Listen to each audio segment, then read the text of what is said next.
students, today I am going to explain on the frequency dependence of polarization, ferroelectric materials and application of the ferroelectric materials. So now see in this diagram, the polarization vary with frequency.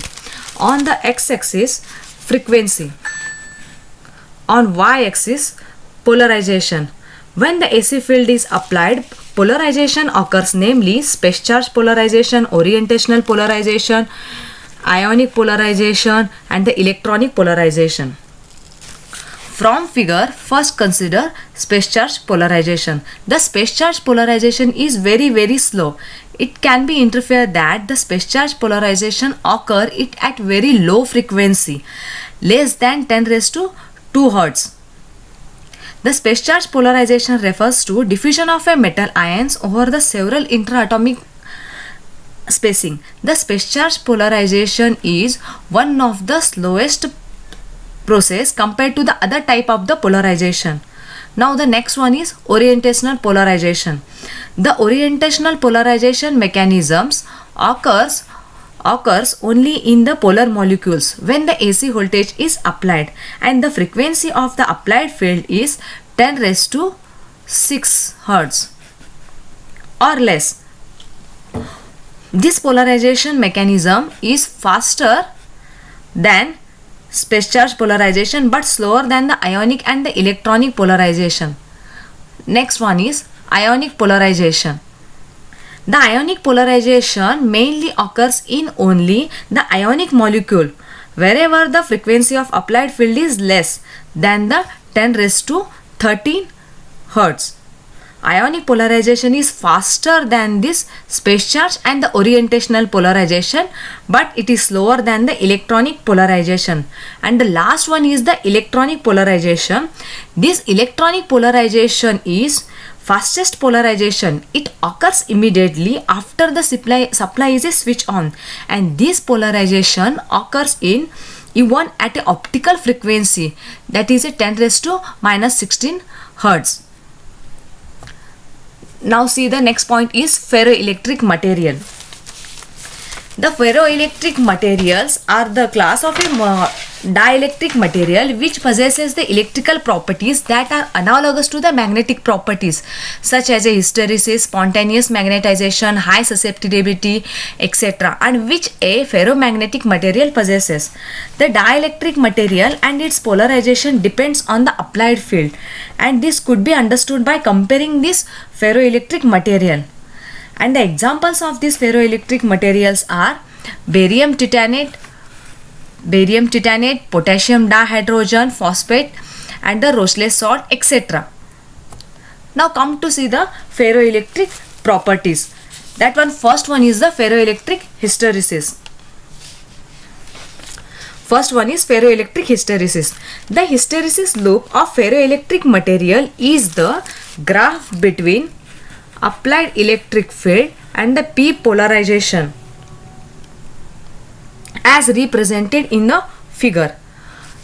Now consider one ferroelectric specimen. Initially zero polarization of it will be 0. It is represented as at point O. It is represented at this point O. And this specimen initially with a zero polarization and which consisting of a large number of the domains which are oriented in a particular direction. It is called as the spontaneous polarization. It may be random manner from domain to domain, thus the net polarization for this specimen whole becomes 0. So now at this point there are the large number of the domains are present. It may be in a random manner from domain to domain, so it is called as the spontaneous polarization. Now when the specimen is subjected to the external electric field, what happens? It is in the positive direction. When this at point give the to external electric field in the positive direction, then the polarization is linearly up to at point A increases. Those domains of this polarization components parallel to this applied field, they are expand in size and whereas those are is in opposite side of this electric field, they are shrinkage, means reduce their size, decrease their size, and this effect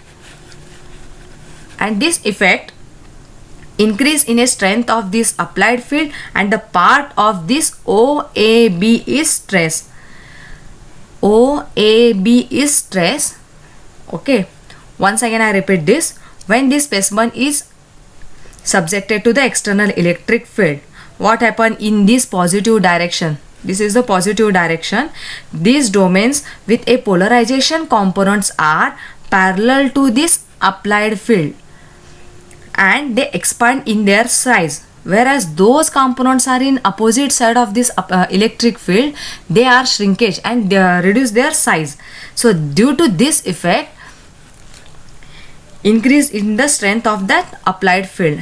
So here OAB is trace. Now again on increasing electric field further, now this polarization increases non-linearly and reach at the maximum point, this C point. At this point, almost all the domains will be aligned with electric field. Almost all the domains are aligned with their electric field. So corresponding polarization at this point is called as the saturation polarization. That is, saturation polarization is PS. Now this electric field is reduced. Electric field at this point is reduced, means it is a gradually zero. The curve traces the path DF. This. Now electric field is reduced, the curve traces the path DF, and the amount of polarization in the material is exist or present in the absence of the field. E is 0, then the DF is stressed, so there is a amount of polarization.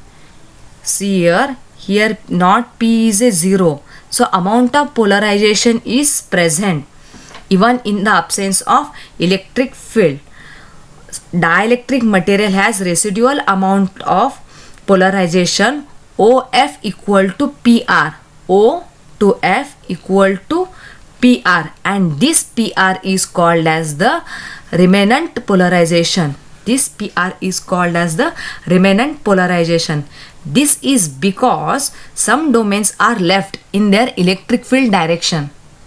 Due to there are some domains are present, remains are left in the electric field direction.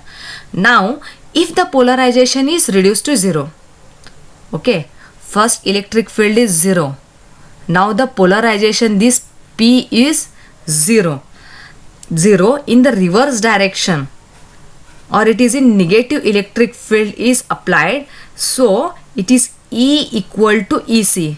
Negative direction, reverse direction, E equal to EC is required, for which curve path is F to G. FG is stress, then OG equal to EC.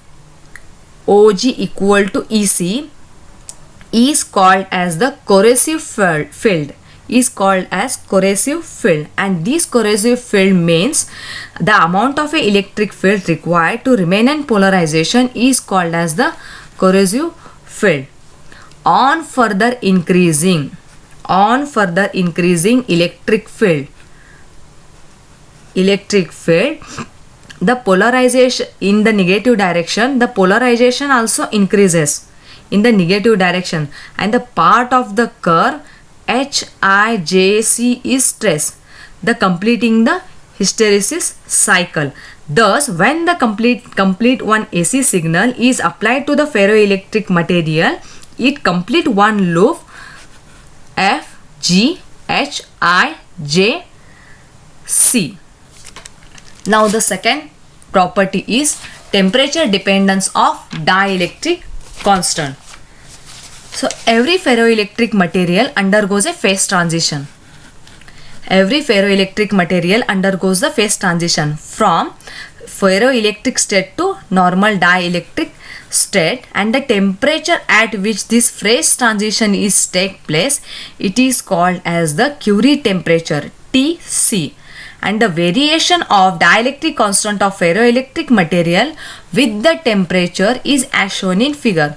The relation is given by epsilon r equal to c by t minus theta, for c is a constant and t is a temperature, theta is very close to the Curie temperature, Tc. This above relation is called as the Curie-Weiss law. Epsilon r is constant when the temperature is maintained constant at T is greater than Tc. That is the paraelectric phase.